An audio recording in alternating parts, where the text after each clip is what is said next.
안녕하십니까, 이준희 설계사입니다. 오늘은 자동차 보험과 운전자 보험의 차이에 대해서 말씀을 드릴 건데, 자동차 보험은 민사적인 책임을 도와주는 보험, 운전자 보험은 형사적 책임을 도와주는 보험. 사실 이 내용이 전부예요. 그런데 민사적 책임과 형사적인 책임, 고객분들께서 많이 혼동하고 계시기 때문에 그 내용과 사례들에 대해서 이야기해 드리도록 하겠습니다. 우선 민사적인 책임은 어떤 것이 있을까? 내가 운전을 하고 가다가 사고가 났다. 사람을 치였거나 상대 차와 접촉사고가 났거나 도로가에 있는 시설물들을 파손시켰다. 그 사고가 났을 때 내 차에 타 있는 동승자, 그리고 상대 차에 타 있는 탑승자, 이 사람에 대한 책임까지도 이야기할 수 있는데요. 이 민사 책임은 금액적인 부분에 대해서 서로 합의하에 사건을 해결하는 부분이 민사적인 책임인데요. 자동차 보험에서 보상해주는 민사적인 책임에는 이런 것들이 있습니다. 자차에 대한 부분, 내 차에 대한 손해를 자동차 보험에서 보장을 해주는 것, 상대 차량에 대한 책임을 보상해주는 것, 그 차량이 파손됨으로 인해서 내가 가지고 있는 이동수단을 활용하지 못했을 때 발생되는 손해에 대한 부분도 책임을 져주죠. 그런 것들이 렌트카를 대여를 해주는 방법으로 보상을 해주는 것입니다.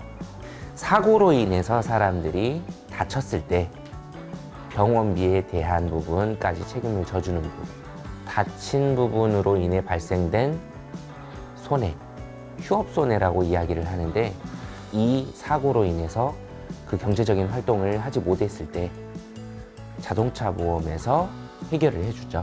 쉽게 말해서 합의금이라고 이야기를 하고 또 위로금이라고도 이야기를 합니다.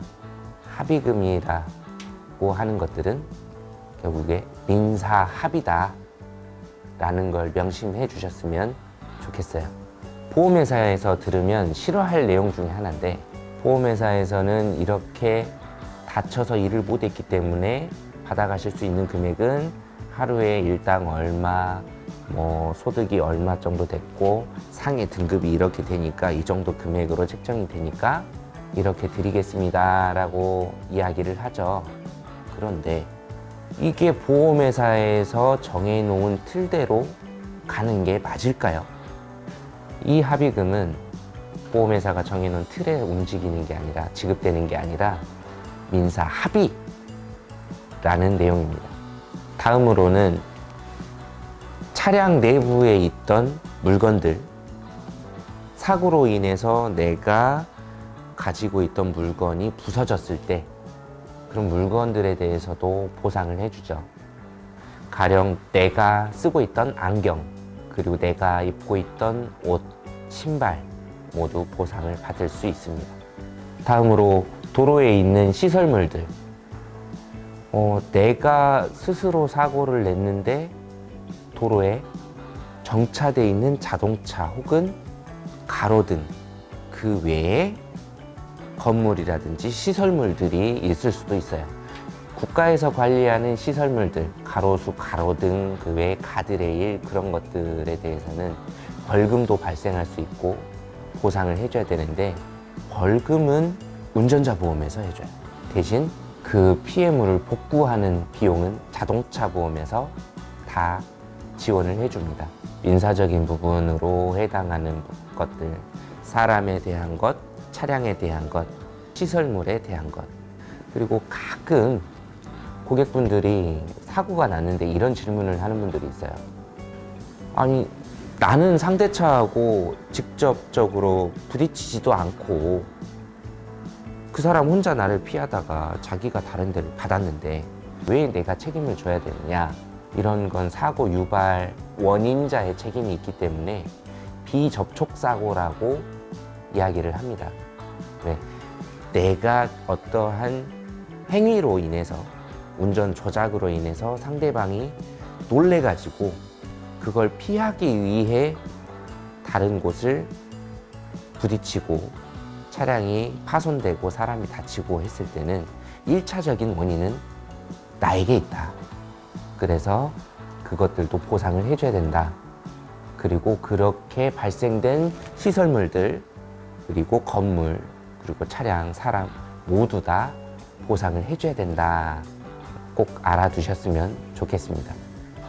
그리고 두 번째로, 운전자 보험은 그러면 자동차 보험과 뭐가 다르냐? 형사적인 책임을 지는 데 있어서 나를 보호해주는 역할을 해주는 게 운전자 보험이에요. 큰 사고가 났을 때, 중과실 사고라고 하고 중상해 사고라고도 하죠.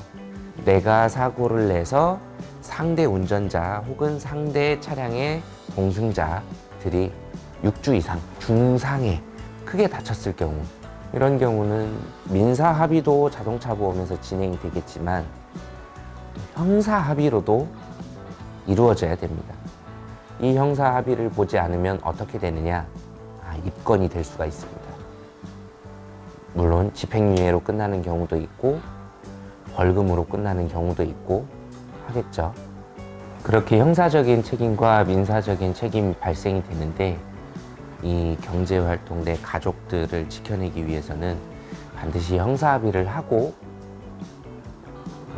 안정적으로 사고 처리를 끝내는 것이 좋겠죠. 현재 같은 경우는 형사적인 처벌이 강화가 되었고 합의금도 훨씬 더 커진 상태입니다. 그렇기 때문에 운전자 보험에서 지원해주는 형사 합의금 준비를 해두는 것이 좋은 방법이고, 추가적으로 그 형사 합의가 제대로 되지 않았을 때 변호사를 선임해서 소송을 하는 것도 방법이죠. 그래서 운전자 보험에서는 이렇게 변호사 선임비도 있습니다. 그리고 벌금을 보장해 주는 건 대인 벌금 그리고 대물 벌금, 이렇게 두 가지가 있는데, 대물 벌금 같은 경우는 시설물들에 대한 파손이 생겼을 때 발생되는 벌금 최대 500만 원까지 책정이 되고요. 대인 같은 경우는 벌금이 2020년도 3월 25일 이전에는 최대 벌금 2천만 원까지 나왔었는데, 2020년 4월 이후로는 최근 이슈가 되고 있는 민식이법이 이제 시행이 되면서 스쿨존에서 발생된 사고에 한해 3천만 원까지의 벌금이 부과가 되는 거죠. 민식이법의 주요 내용은 입건이 될 수도 있다. 징역 1년에서 15년까지 형량이 부과가 되기 때문에 아주 위험한 상황이 될 수가 있죠. 그래서 사고가 났을 때 그 형사 합의를 하는 부분에 있어서 최대한 운전자 보험의 혜택을 받아야지만이 경제적인 타격을 막아낼 수 있다라고 생각을 합니다. 그리고 형사 합의를 하는 것 중에 12대 중과실 사고라는 게 있어요. 신호위반, 과속사고, 그 다음에 진행 방법 위반, 철길 건널목 통과 방법 위반, 횡단보도에서 보행자 안전 의무 위반, 무면허 운전, 음주운전, 보도를 침범했을 때, 승객 추락 의무 방지 위반, 어린이 보호구역 안전운전 의무 위반, 화물 추락 방지 의무 위반, 이런 것들이 있는데요.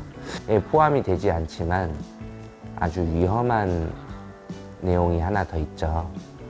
사고가 났을 때 도주, 사고 처리를 하지 않고 현장을 떠나갔을 때 처벌도 무겁게 받을 수가 있어요. 근데 재밌는 건 무면허와 음주사고, 도주사고, 이 세 가지는 운전자 보험에서 보장을 받을 수가 없습니다. 그래서 오늘은 이런 자동차 보험과 운전자 보험의 차이에 대해서 간단하게 말씀을 드렸는데, 다시 한번 설명을 해드리면, 자동차 사고는 민사적 합의, 그리고 운전자 보험은 형사적인 합의 또는 책임에 대해서 보장을 해주기 때문에 운전을 하시는 운전자라면 자동차 보험은 의무로 가입을 하신다라고 할지라도 혹시 모르기 때문에 운전자 보험도 꼭 준비를 해두시는 게 좋다. 운전자 보험 같은 경우는 보험료가 상당히 저렴해요. 작은 보험료로 큰 위험을 대비할 수 있습니다. 하나쯤은 준비해 두시는 것이 좋을 거다라고 생각을 하고 오늘은 여기서 마치도록 하겠습니다. 감사합니다. 그럼 혹시 민식이법은 그 구성이 어떻게 되는 거예요? 민식이법은 특훈전 내에서 발생하는 사고에 대해서 보장을 해주는 건데 첫 번째는 어린이 보호구역 내에는 의무적으로 과속 단속 카메라를 설치를 해야 된다. 횡단보도 신호등을 설치를 해야 되고 또 속도 제한 및 횡단보도에 관한 안전표시, 과속 방지 시설, 또 미끄럼 방지 시설 그런 것들이 의무적으로 설치가 되어진다. 그래서 최대한 사고가 났을 때 차량이 제동거리가 짧아지게끔 하는 것과 방지턱을 만들어 가지고 자연스럽게 속도를 줄일 수 있게끔 만들어 놓는 것. 신호 위반을 하지 않게 그리고 횡단보도를 보고 설 수 있게끔 조심 운전을 하게끔 하는 게. 처벌에 관한 내용은 어린이 보호구역에서 어린이가 사망할 경우는 무기징역에서 3년 이상의 징역, 그리고 사망이 아니라 이제 상해 1년 이상에서 15년 이하의 징역, 그리고 거기에서 발생되는 벌금이 500만 원 이상 3천만 원 이하. 그래서 최근에 민식이법이 이슈가 돼가지고 운전자 보험을 조금 더 보장을 강화를 하는 부분들이 이 벌금에 대한 부분. 이 내용들이 이제 교통사고 특례법이라고 해가지고 새로 이제 법령이 만들어져서 이 내용들이 다 통합이 돼 있는 거예요. 스쿨존 운행 제한 속도가 예전에도 30km였지만 실제적으로 30km 내지 40km 미만 정도 안에 오차 범위를 좀 뒀었는데 지금은 정확하게 30km로 하향을 했습니다.